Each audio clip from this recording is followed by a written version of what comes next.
Hey, what an amazing day just to see God moving in our church and in our family. If you're here today and God is tugging on your heart to be baptized and you missed the sign up, we're ready for you. We have clothes and flip-flops and deodorant and hair gel or whatever you need. So if you feel like God's tugging on your heart today, I want to encourage you to get up, go during the message. I won't be offended if you leave, and go tell Pastor Mike he's in the back. He's got supplies for you, and then you can go get changed. And after we finish the service today, at the very end, if anyone wants to be baptized, we'll baptize you. So we want to give you that opportunity as well. And man, it's awesome to see what God's doing in our kids' church. How many of you guys are parents out there? Y'all have, oh, holy Jesus, everybody. You know, don't drink the coffee. It's caffeine and anti-birth control mixed in there. And so everybody's having kids. Our kids ministry is exploding. And can I see the parent hands again too? Okay, keep them up while we write your names down because we're going to recruit you for kids' church. If you're a parent, you should serve back there. My wife serves back there because you should be involved in the spiritual development of your kids. So I just encourage you, it's a plug for you, to go do that right after you get baptized, okay? All right, so we're in session number 3 for the series, I Choose You. It's a marriage workbook that my beautiful wife, Melissa, wrote. And we do have some copies, I think, left in the resource area if you want to get some today. But this is not just for married couples. It's for people who want to be married, people who maybe have been married, it didn't go so well, and you'd like to get remarried. It is just a workbook and a curriculum and a series to help you in the personal responsibility of relationships. And today, we're going to talk about conflict resolution. Now, don't just turn to your neighbor and say something. Turn to your neighbor and punch them in the shoulder and create some conflict. And then I'm going to teach you how to resolve that here at the end. So, you know, everybody has conflict in their relationships. You can't get away from that. If you breathe oxygen, you are going to conflict with somebody. The question is not, are you going to have conflict? The question is, how are you going to resolve that conflict in your relationships, former, current, future? All of those relationships require this skill set. And the scripture is full of conflict resolution tips and principles. And so I want to help you with that today. But as we kind of think about this, just to help you understand how important it is to be able to resolve conflict in your relationships, conflict is one of the, if not the number one driver for divorce. Do you know that? As a matter of fact, the Gottlieb Institute is a marriage and family institute, and they've done 20-some years of research and have figured out that with a percentage of 90% accuracy, they can predict who will get divorced and who will not based on 4 key behaviors. You guys want to know what those are? So you can see if they're in your spouse? Now, this is personal responsibility time.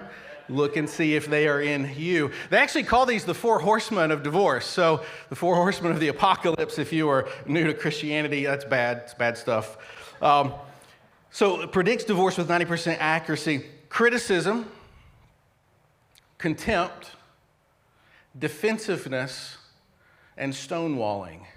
Those 4 things that exist in a couple's relationship are a predictor of 90% accuracy of an impending divorce.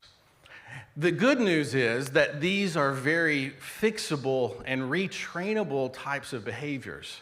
Understanding them and identifying them is a huge part of that. See, what happens is unhealthy couples fight for victory, and they get defensive or they stonewall, and they're trying to maneuver themselves around so that they can be victorious in the argument. But what healthy couples do is they fight for resolution. And there's a huge difference there. Don't fight for victory in your conflict. Fight for resolution.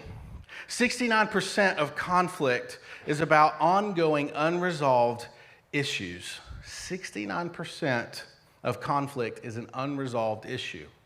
Now, what happens in our relationships is we have these things that we have conflict around, and we may not know how to resolve that, so that conflict just gets pushed aside under the rug, and it sits there and seethes or festers until something triggers us again, and then it pops right back up. And the more it pops back up, the easier it is to engage in that conflict time and time again. And eventually, around year 7, most couples, they really fall prey to these 4 horsemen of relational apocalypse. And so, it's not just what we see in the psychology world or marriage and family counseling, but it's also throughout Scripture. Conflict and contempt and criticism, these are huge drivers. As a matter of fact, in the Scripture, we see this story that plays out with King David and his first wife, Michal.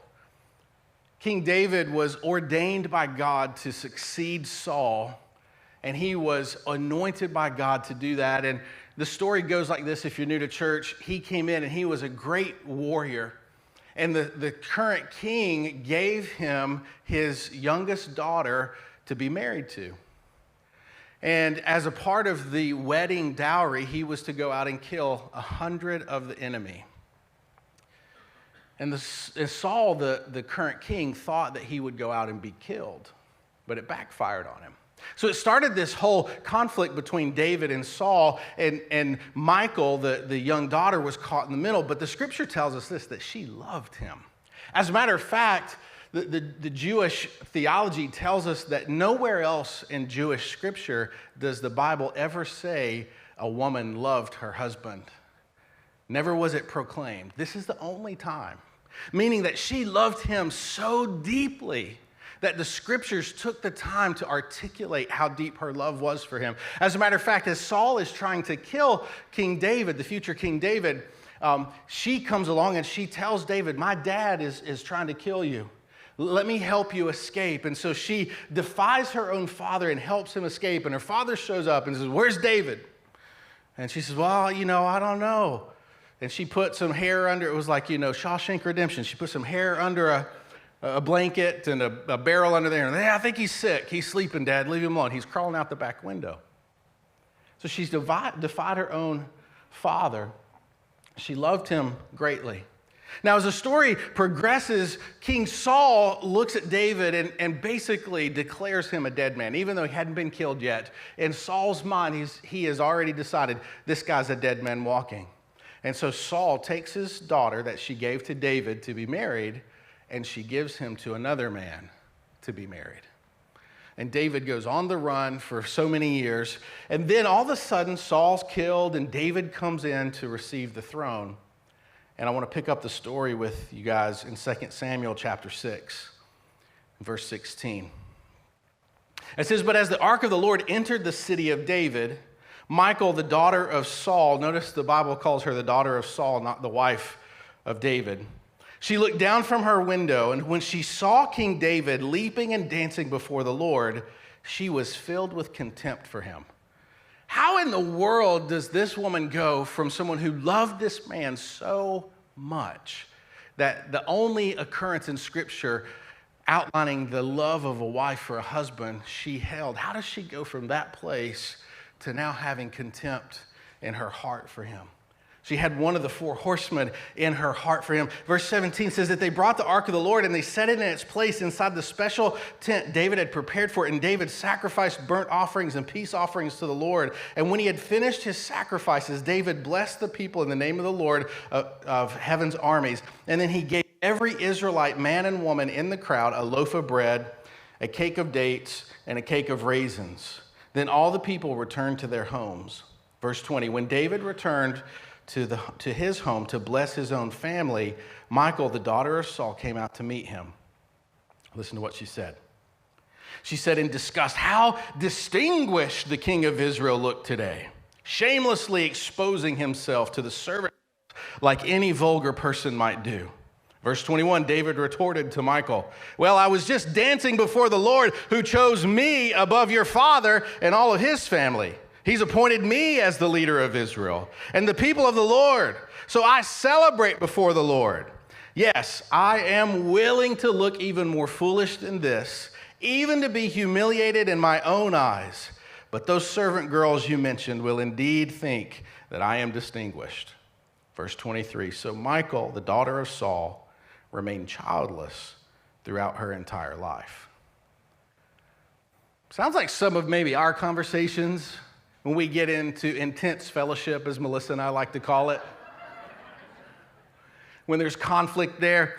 And what I think is interesting about this is neither of them were willing to resolve the conflict. They both had equal parts to play in what became the diminishment of their marriage. When the Bible says that she lived her entire life and she died without children, that means that at this moment they were unable to fix the divide that was between them.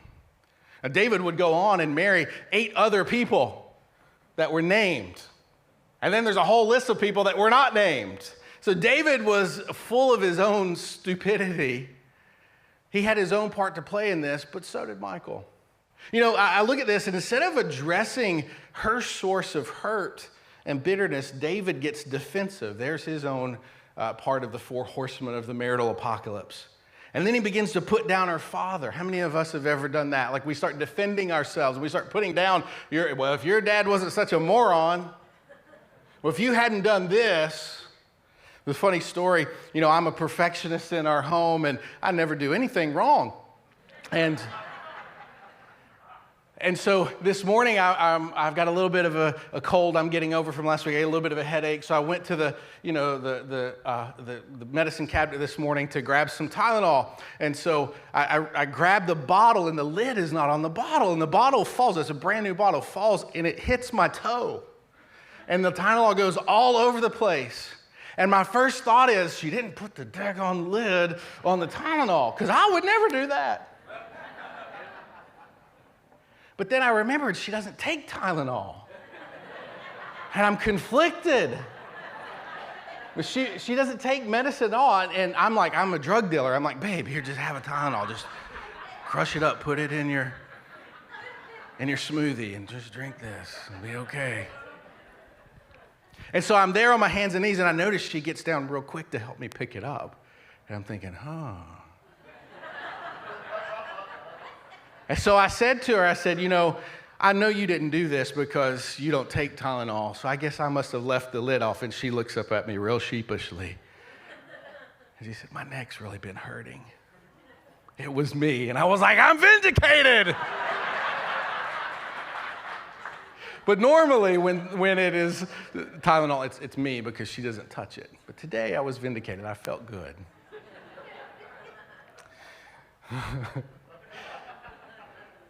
That has nothing to do with the message. I just wanted to tell you that. Just to make myself feel better. So Michal and David never resolve their conflict. They never recover from it. It probably is a lack of intimacy. And after 2 Samuel chapter 6, we see that in the scripture, Michal actually disappears from the long growing list of women that David would marry. I mean, David was not innocent in this, and I don't want to just put the emphasis on what Michal did, or because she had this disdain in her heart for him. I mean, he killed a guy to sleep with her, his wife, and killed her so he could marry her. I mean, he did all kinds of crazy stuff. He had 20-some kids. And some of those kids killed each other. I mean, one of his kids, Absalom, tried to overthrow his own throne. I mean, David was messed up. He was not a good conflict resolutionist. Not with his spouse, not with any of his wives, his concubines, or any of his kids. But here's the thing. We can look at his negative example, and we can learn what we need to do. He never fixed it with Michal, the first love. He got married all these other times. A wise maxim says this, that we divorce one problem only to marry another. And I tell people this all the time that are trying to get out of their relationships, that what you're dealing with right now doesn't disappear because you change the name and the face. What you're dealing with right now is behavior on the inside of you and them. And if you can't fix it with this person, what makes you think you're going to fix it with the next person? As a matter of fact, science will tell us this, that 50% of marriages have a chance of ending in divorce, but 67% of second marriages have a chance of ending in divorce, and 74% of third marriages end in divorce. So the percentages go up as your number of marriages go up. Now, wherever you are in the list today, first, second, third, eighth, it doesn't matter. You can make changes today, and you can learn how to resolve conflict, because unresolved conflict is the killer of relationships. You know, I think probably for most of you guys, you've had some relationship battles before, and I think back to some of ours, and I can't even remember what we fought about, Lori. I just remember that I was in the right. You know? No, I just remember that we had conflict. One of our biggest conflicts, I could not even tell you what it was about, but I can tell you what the root cause of the conflict was, and it was my own pride. It was my inability to concede what could have been my part. And how many perfectionists do I have in the room today? Come on, somebody, give it up for the perfectionists.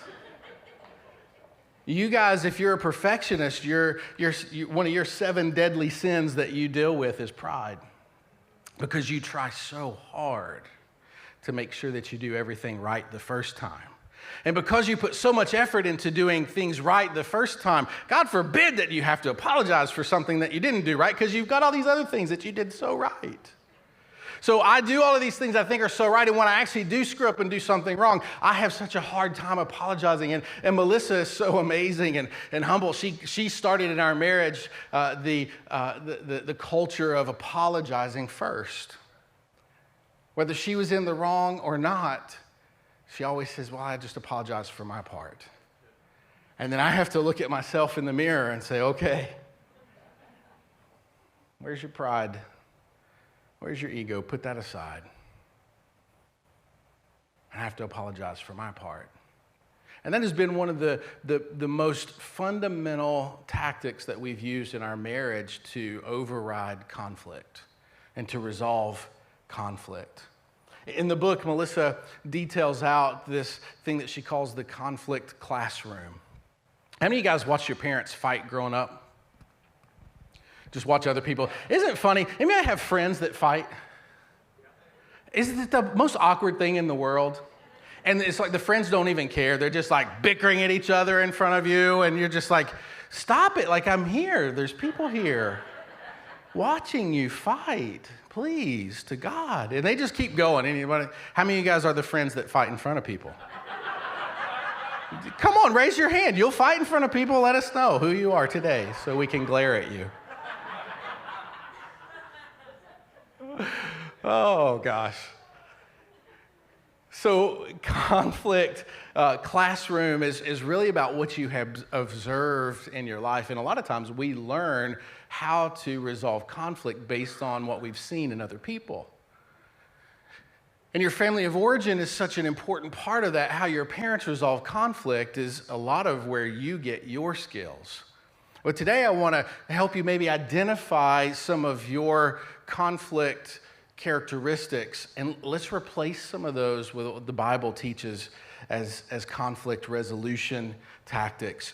You may be this person, and if you identify with this, don't let anybody know. Don't raise your hand. Don't look. The first one is the avoider. You avoid conflict at all cost. Something happens and you just act like nothing's there. You shut down. You stop talking. In your family, you probably had someone that would completely just dissociate from the situation. And that is where you learn how to deal with your own conflict in life and relationships. The avoider begins to stonewall. The avoider can become very defensive. The avoider doesn't want to resolve it. The avoider just doesn't want to get into it at all. And probably because there's some type of fear around getting into conflict. Maybe you've observed some things that were bad and you have fear of that happening to you. And so you avoid it. You avoid conflict. The avoider is seeking peace, but really only just obtains a false and temporary sense of it. See, the avoidance doesn't fix anything. All it does is cause it to fester under the surface. When we avoid issues and conflicts that need resolution, we're really just packing them away for a later day. All of our hope is that they magically disappear, but it really just serves to multiply and intensify our problems. Avoidance, if allowed, creates a lack of safety within the relationship because no one is ever sure if you're actually okay. On the surface, they may seem well, but underneath, our unresolved problems are brewing and stewing. So here are some thoughts for those of you that are avoiders in conflict today.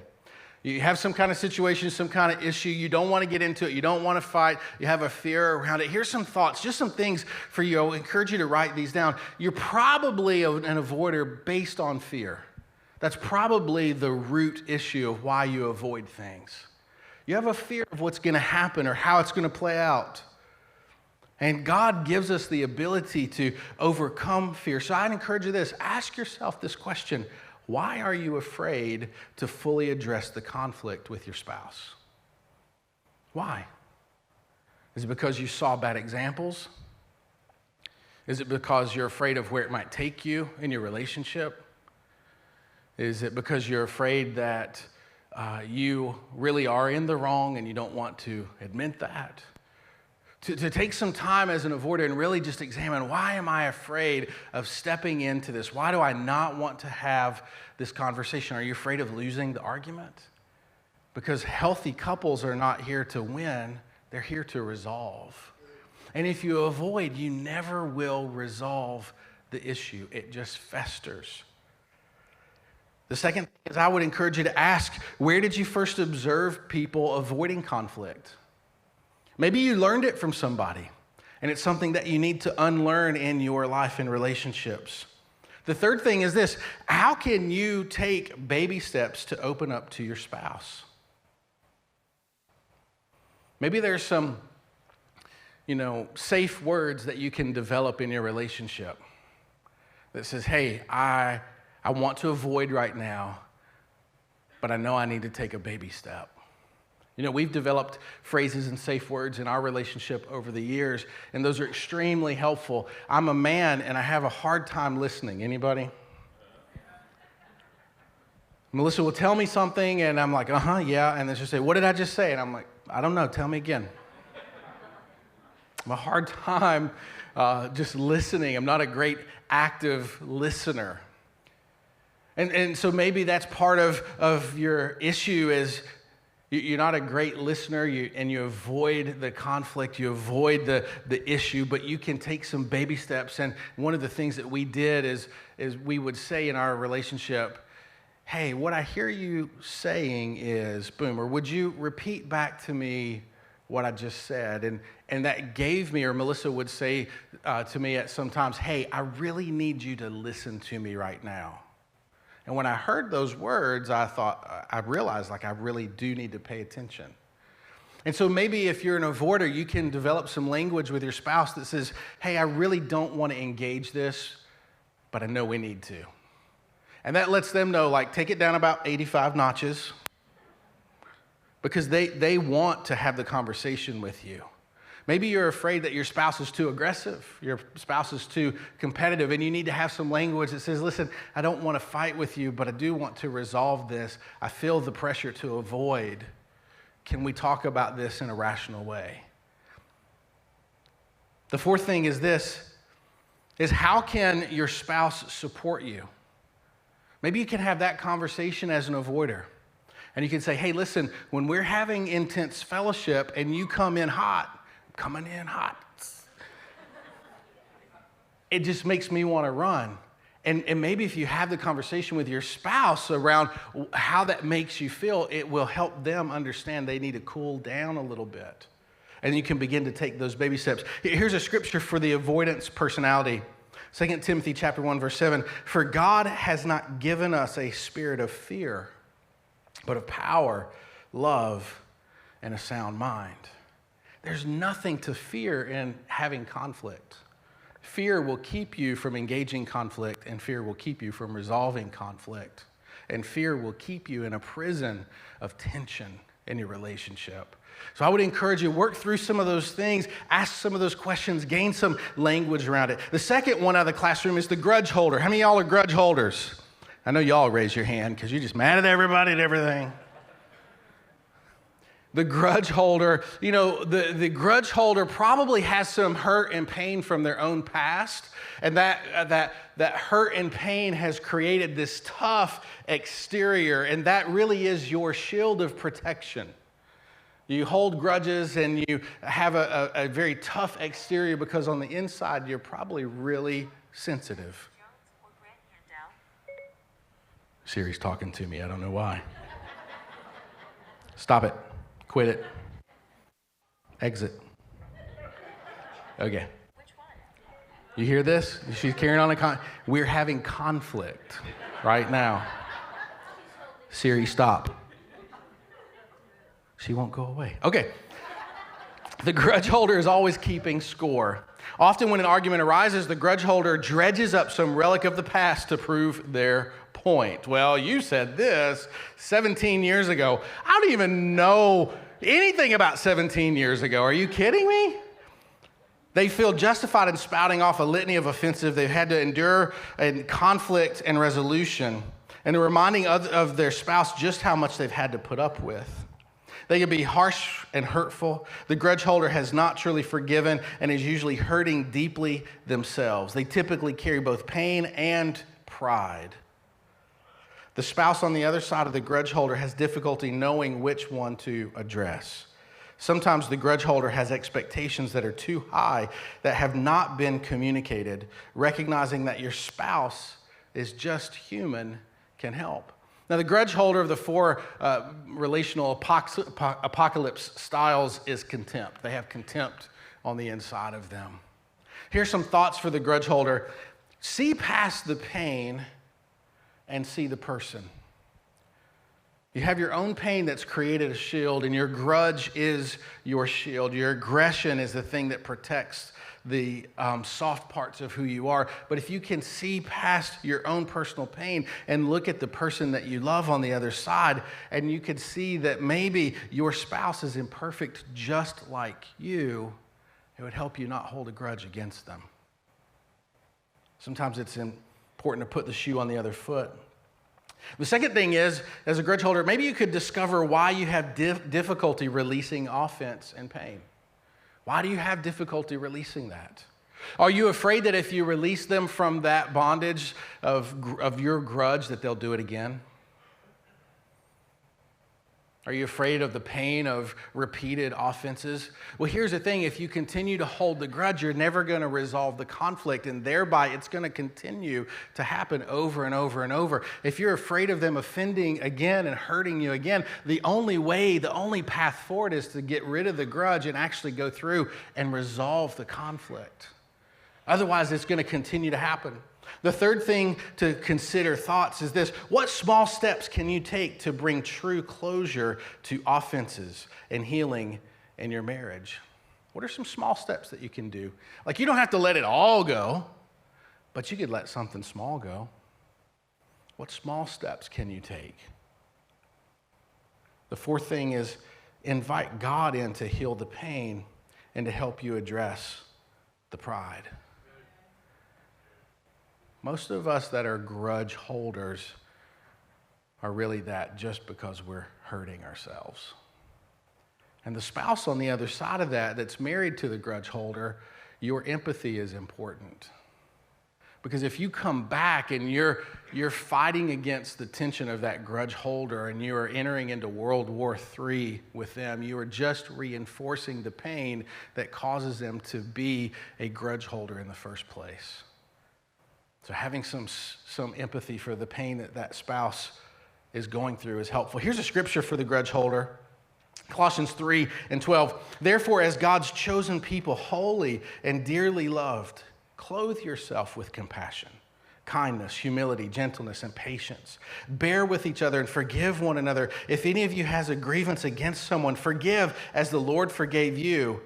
And over all these virtues, put on love, which binds them all together in perfect unity.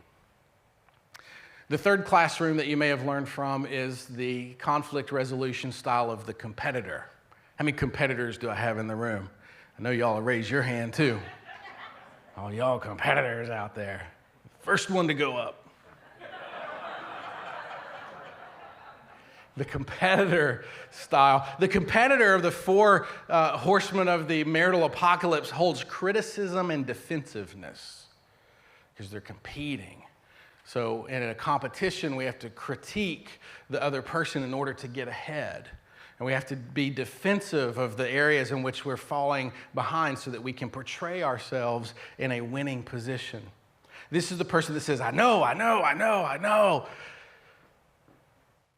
And my thing to the people who say, I know, in a conversation is, if you actually knew, you wouldn't be having this conversation with me right now. So stop saying I know and shut up and just listen. Because there's somebody out there that may possibly know something about conflict resolution that could help you. So just stop competing for a second and just listen. Stop deflecting that you know everything because you're trying to be ahead, and just realize that there's probably somebody out there that's a step further than you, and that's okay. It's okay. If you're not first, you're last. It's a joke.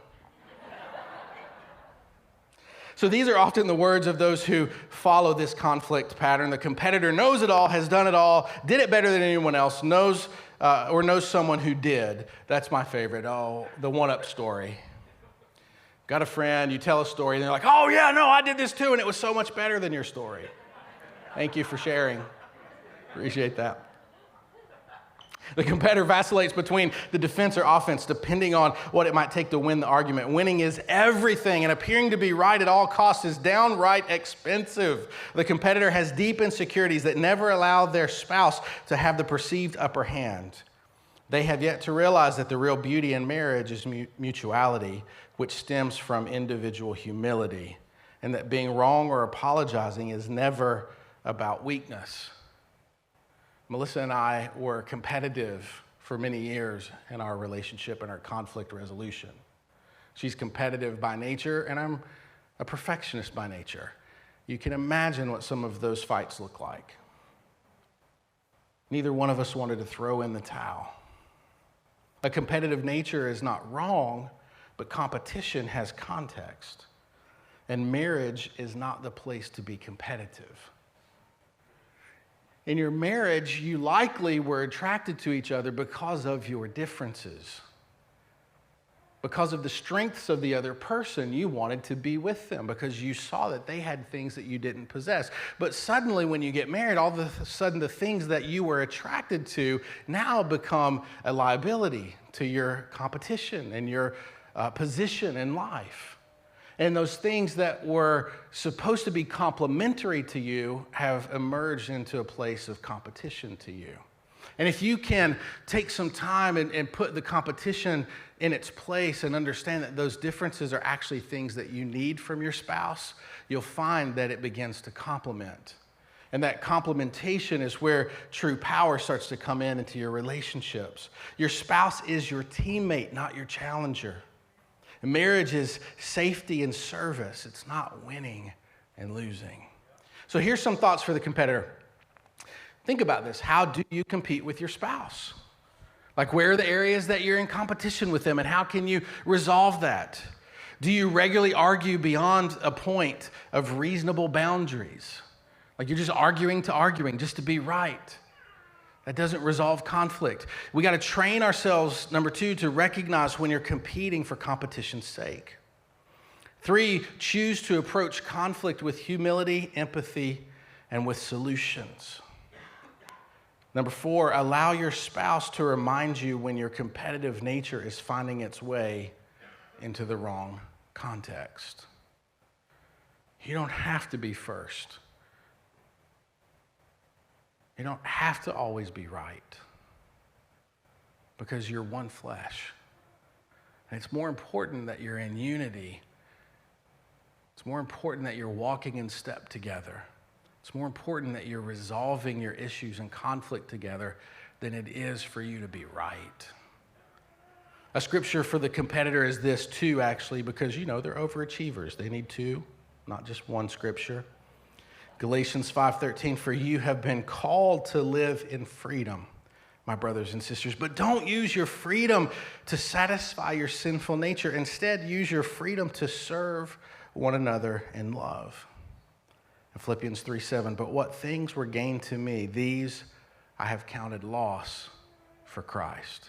When you combine the culture of those 2 scriptures, the power of those 2 scriptures, you can find that competition is not supposed to be in your relationships. You're on the same team. You're working towards the same things. The fourth personality in the conflict classroom is the collaborator. And this is the healthy of all of the classroom styles. And maybe some of you have seen some relationships and marriages. Maybe you had a pastor in your life, or a leader in your life, a youth leader, or somebody in your life.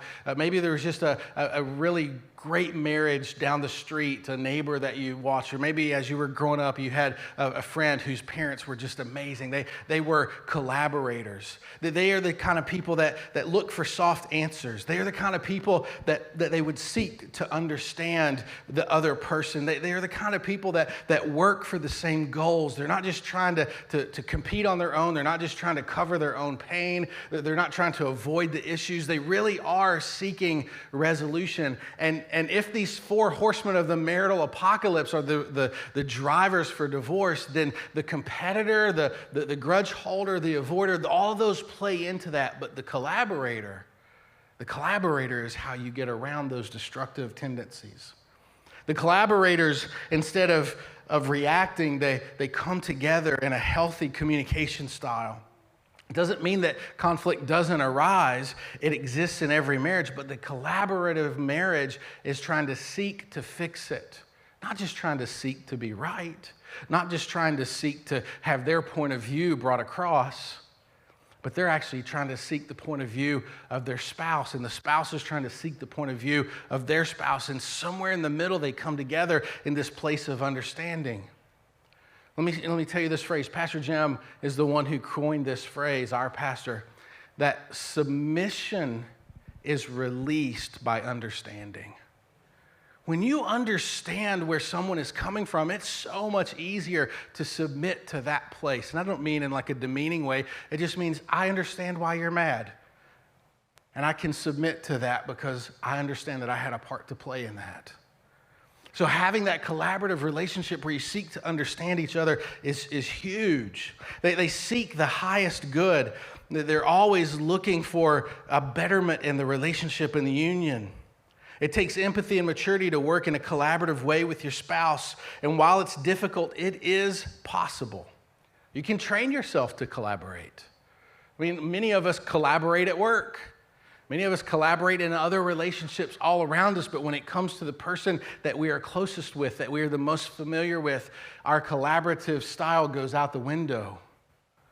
Why do we in our relationships not give the person that we love, that we've committed our lives to, the same respect and honor that we give the common person that we work with?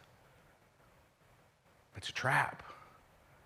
When you can get to the place of collaboration in your relationship, it is so powerful. Thoughts for the collaborator. When conflict arises, the collaborator says, how can I serve my spouse in greater ways? You ever thought about this? Like if you were in conflict with your spouse, you're having some type of argument with your better half, and you actually viewed them as the better half for a moment. And you just stop for a second in the middle of that conflict, and your response was not, how can I beat you in this conflict, but how can I serve you in this? Obviously, I've hurt you. Obviously, I've disappointed you. What if you just stopped and said, hey, how can I not do that anymore? How can I serve you better in this way? That conflict would resolve within a matter of minutes. I guarantee it. You de-escalate it, and all of a sudden, what has been competition now begins to be collaboration. And I guarantee you the response of the spouse is going to be, yeah, okay, what about you? What could I do to serve you better? What a powerful moment. When two people who are in relationship together are not seeking to be right, but they're seeking to put the other above them. That's what Christ did for us. He put us above himself. The second thought for the collaborator is, if my spouse does not reciprocate in collaboration, how can I communicate my heart for cooperation in the middle of that conflict? That's what we just talked about. Communicating, asking how you can serve. Number three, what are my personal areas of growth that will benefit my marriage? What is my personal responsibility in this? How can I grow, not how can they grow? And if you're both asking that question, then all of a sudden your marriage begins to be collaborative.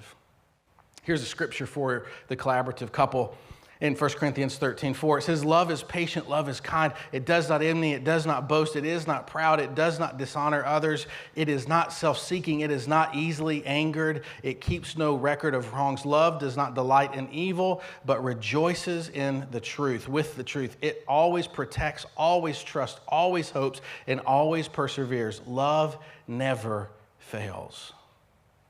So conflict is a door to the pathway of further conflict. The more you have it, the more you're going to engage that if it doesn't get resolved. If you can begin to create pathways of resolution, if you can begin to solve these issues quickly, de-escalate them as they're happening, you can find yourself in a place where when conflict rears its head, you actually deal with it before it goes to DEFCON 4. And in a lot of our relationships, because we haven't developed the skills yet to resolve conflict, it gets to the place of complete meltdown. But you can stop it way before then. Wherever you are on that path, you can relearn. You can take principles, and we're going to talk about those. I've got a few for you here in the last couple of minutes that I have.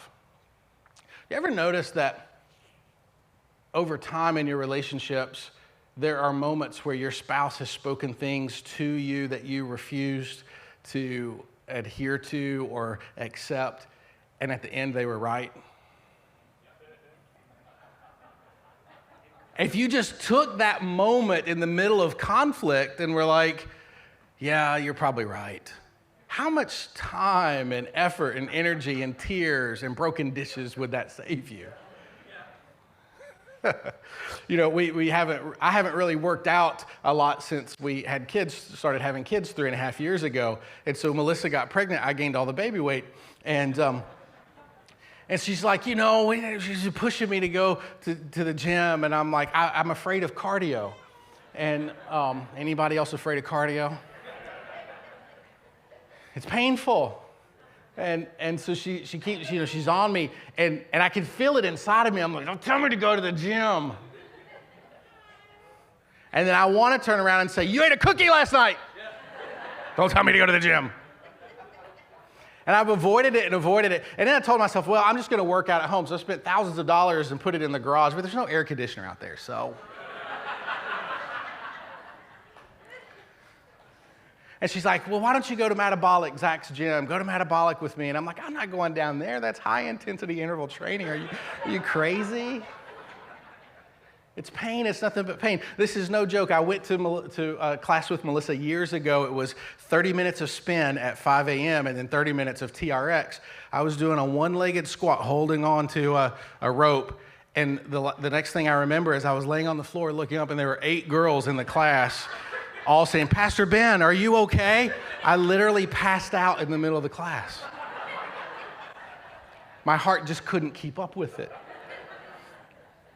So finally, after just pushing against her, I decided, okay, you know, all right, I'm going to go. So I signed up to Metabolic, and guess what? In about 6 weeks, my cardio all came back, and I'm looking at myself, and I'm thinking, why didn't I do this? Why didn't I do this like 2 years ago? Why did I push back against her?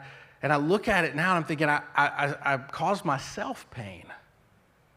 How often are we doing that? We're causing ourselves pain instead of just allowing our spouse to speak into us. So here's some things I just want to give you in the next couple minutes to help you. I want you to write these down. Here are things that we have learned in marital communication and conflict. Number 1, be quick to listen. Just be quick to listen. Just listen to what they have to say. If your spouse is telling you to go work out at the gym, it's for your best interest. They're not there just trying to cause your heart to fail. They're not calling you fat. They really want you to be healthy. So just listen, be quick to listen. In Proverbs or in James 1:19, it says, understand this, my dear brothers and sisters, that we all must be quick to listen, slow to speak, and slow to get angry. If we just took that principle, that scripture, and applied it to our conflict resolution, it would solve so much. Just listen. Be quick to listen before you want to speak. And listen before you speak, and definitely do both of those before you get angry. The second thing that we've learned is to de-escalate as soon as possible. You know, you can feel it. Blood starts boiling. I start thinking about all the historical and hysterical things that I want to talk about. You did this. Da, da, da, da. Remember that time you left the lid off the Tylenol bottle? It's the only one I can come up with. We've learned how when I feel that start to happen, that we just de-escalate it. And we'll say something like, you know what? Hey, I don't want to fight. Like, let's just find a way to resolve this. Before you get into the place where you're throwing dishes at each other, learn to de-escalate it quickly. In Ephesians 4 or Proverbs 15, it says, a soft answer turns away wrath, but a harsh word stirs up anger. So you have a pivotal moment to either give a soft answer to the thing that causes your blood to boil, to stir up anger, or to give a soft answer. You choose. The third thing is we've learned how to handle our anger righteously. It's okay to be mad at your spouse. It's not okay to sin in that anger. But to handle anger righteously, in Ephesians 4:26 it says, and don't sin by letting anger control you. How often do we let anger control our relationship and its communication? We know we need to resolve it, but we can't because I'm mad at you. I know I need to de-escalate it, but I don't want to because you made me mad. I'm mad at you. And I don't want to give it up. But you got to de-escalate that. The fourth thing is to resolve your conflict quickly. Don't let it go on and on and on. Ephesians 4:27, the next verse says, don't let the sun go down while you're still angry, for anger gives a foothold to the devil. Did you hear that last verse? Anger gives a foothold to the devil. It gives a foothold to the devil. So when you go to bed with unresolved issues, you just gave the devil a foothold in your relationship. Don't let the sun go down on your wrath. Here's some rules of engagement. Don't call each other names. Don't get hurtful and say things that you can't take back. Don't get historical, start pulling up all the stuff from the past, and don't get hysterical. Stay away from never or always kind of statements. You never do this. You always do that. It's not true. You're lying. You're just trying to make your point. Never threaten divorce. Rules of engagement. Why would you even use that word? Don't even throw that word around. Your words have power. Don't even use that word. It's not worth it. How about this? Use the word, let's resolve this, instead of divorce. Never quote your pastor.